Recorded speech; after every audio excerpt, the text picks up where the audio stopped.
Happy Sunday to all my State of Sorrel followers out there.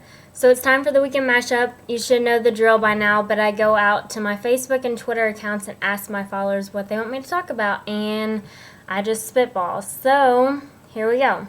NFL officials. So the drama started last Sunday when the flag was thrown in the end zone at the end of the Patriots game, and they picked it up and said there was no foul. So they left the field without explanation. So here's my tiff, is that the NFL officials need to sit down or go over to the coaches and go over to the quarterback and explain why they picked that flag up, because they know in that moment why they did it instead of down the road when they're asked why they did it. So I think it's important to have the replay booth go back and look at really important calls in which a flag's thrown. So if the game is on the line or it's a tense situation, I think it needs to go upstairs for review just to make sure everyone's on the same page and it's reviewed and thought about and explained to everybody.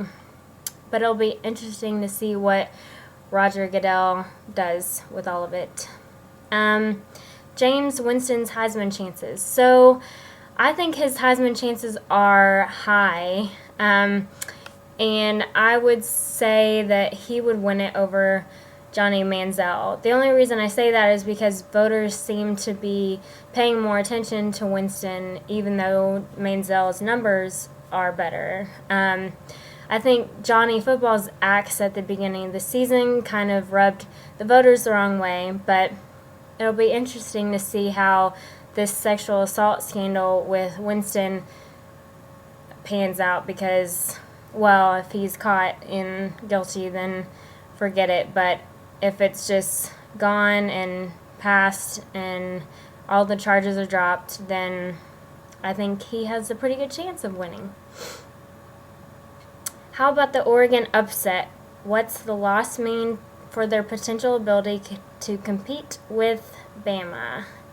So 2 big losses in the BCS yesterday. This includes Oregon and Baylor's loss to Oklahoma State. So Oregon lost to Arizona, and so I always thought Oregon could compete with Bama just because of their powerful offense and Bama's powerful defense, but I did not expect to see them go down to Arizona. So I'm not really sure we're ever going to see the matchup between Oregon and Bama, at least not this year, but I'm not really sure they could compete with them anyway after their loss yesterday. And Baylor had a huge loss to Oklahoma State. If you didn't see that score, they were defeated by at least 30 points. So it'll be interesting to see how it shakes up the polls this weekend.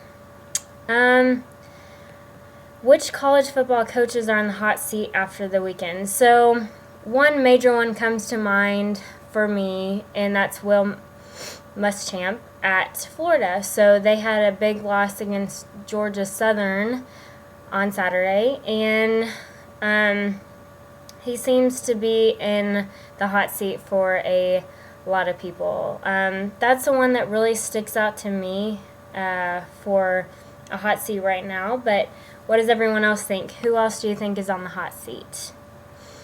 Why fans feel the need to vandalize things. So here is my whole thing that happened yesterday. So I am an Arkansas fan, and I'm sure all of you know that by now, but last night there was a tweet that came out that one of our players' trucks, I don't know if you're going to be able to see it, but it got egged.